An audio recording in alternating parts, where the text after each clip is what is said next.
Stop talking. It's time for a checkup. Please open your mouth.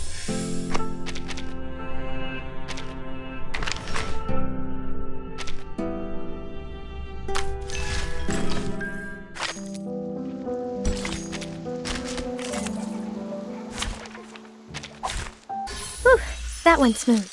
Exactly.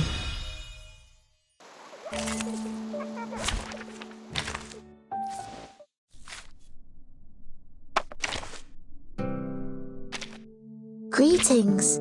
Today your shirt matches the color of your eyes very well.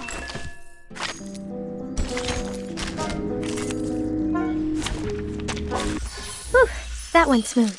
Exactly.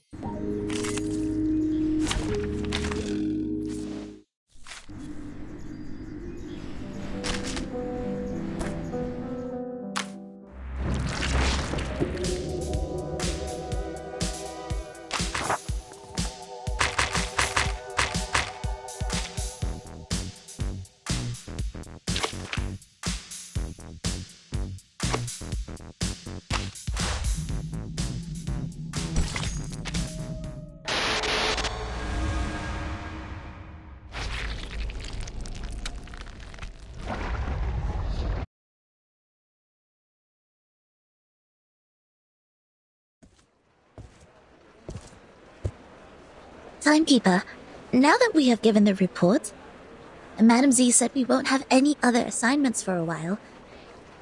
It may be a little abrupt to ask, but I was wondering if you would like to take a heritage train ride with me.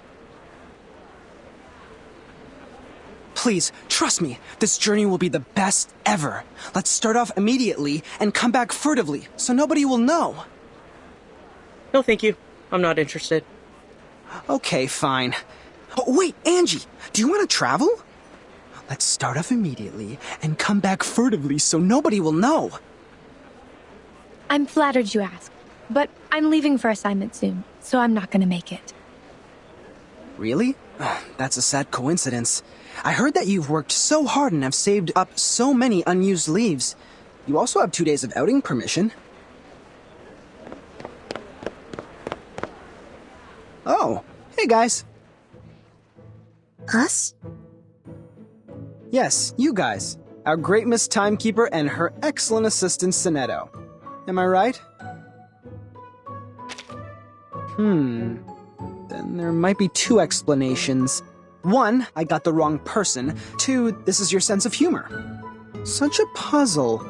Deducting by the logic, we might be drowning in the latter one. You just made a joke. I don't find it funny, but considering I have an odd sense of humor, I can politely laugh at your joke. Like this. This is super awkward. Don't worry, Timekeeper. Although his manner is debatable, he's not a bad person. He was the one who received the Outstanding Contribution Award in the latest annual appraisal. Allow me to introduce— But no, wait! Don't use that name. Here with Timekeeper, just call me Horopedia, which I prefer. Okay, Mr. Horopedia. I've never heard of this nickname of yours. It's a long story. I can share with you at another time. Now, have you guys heard of the myth of the Green Lake campsite? Oh, I get it. I thought you will be really interested in it, since you've done a great job. What job? Do you mean— helping me find the map? What do you think I'm talking about? It was well done. See? Here are 6 maps. The most intact and beautiful one was from you. Thank you for your approval. a mystery solved? No wonder I found the handwriting on the envelope familiar. I did some research on Green Lake Campsite after piecing together the map. It was the map of one of the training bases of Xeno. They used to train their youth force there in the early 60s and deserted that base in the early 70s. It had been under use even before it was abandoned. It was more of a Boy Scout camping site than a military training base. Exactly, Miss Sonetto. But this is the outdated version of the story now. This is not your fault. You haven't been in the headquarters for a long time, so you must have missed out on some first-hand information. Now, about the Green Lake campsite. we have some updates.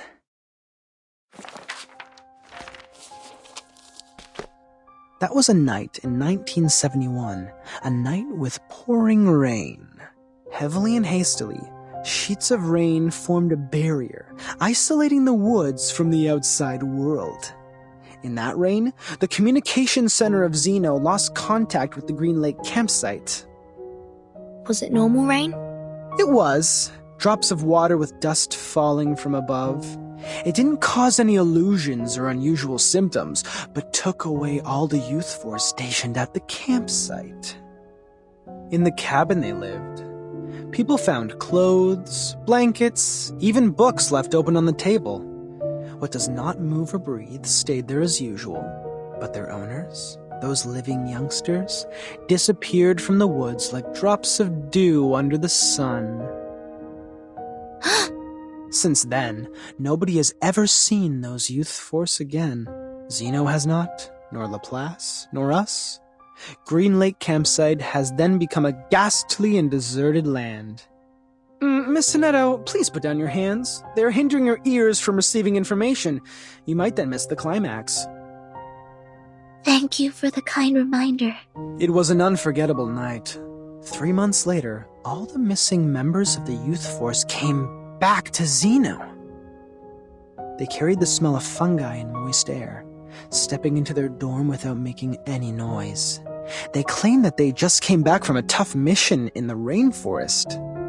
No one knew what the mission was. No one knew which rainforest they referred to. The personality of all those kids have changed. The outgoing Bruno became speechless. The gentle Anna Queenie starts picking quarrels with others. They were not who they were, but no one could pin down the difference. Day after day, the smell of fungi and moist soil never disappeared. It lingered for 1 week, 2 weeks, 3 weeks. Till one night, grade 1 student Drius suddenly woke up from his dream.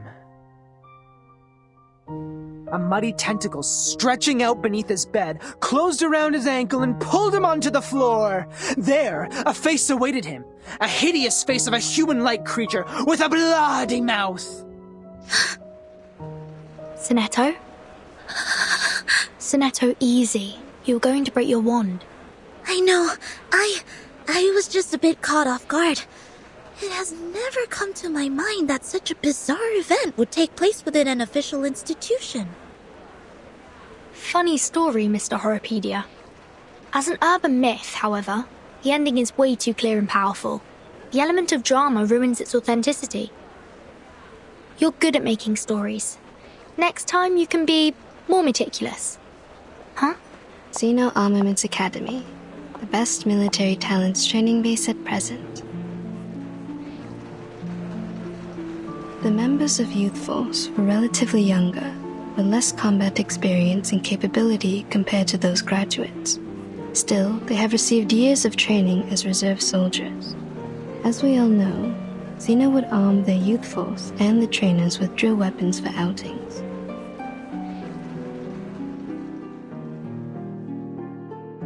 It was nearly impossible to wipe out a Youth Force in the territory of Zeno without being noticed by the Academy. I see. So it's not true, just a made-up story. Miss Tooth Fairy, did you come back from the trip? I've rerouted my journey to a new destination. My companion suggested us to meet at the Foundation first, so I came back earlier. Anything wrong with the original destination? It's fine and safe, but now I have a better place to go. It's a place of myths and danger. There once lived many adolescents. With any luck, I will embrace a harvest of baby teeth. No way.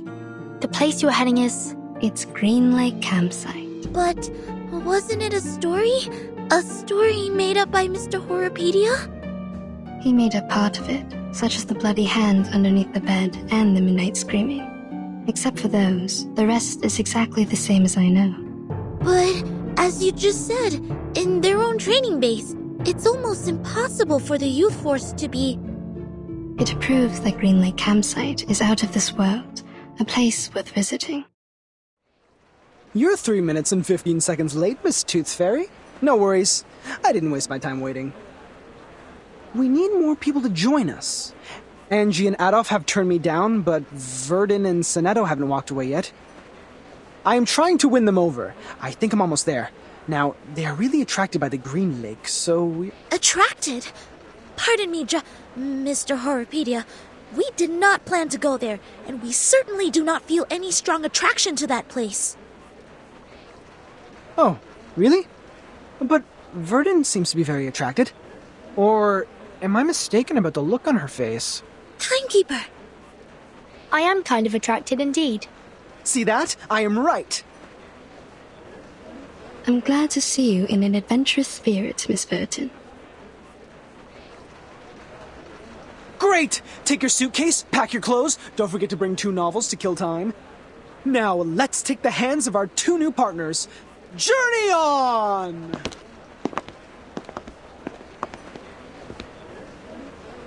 Please, wait a minute!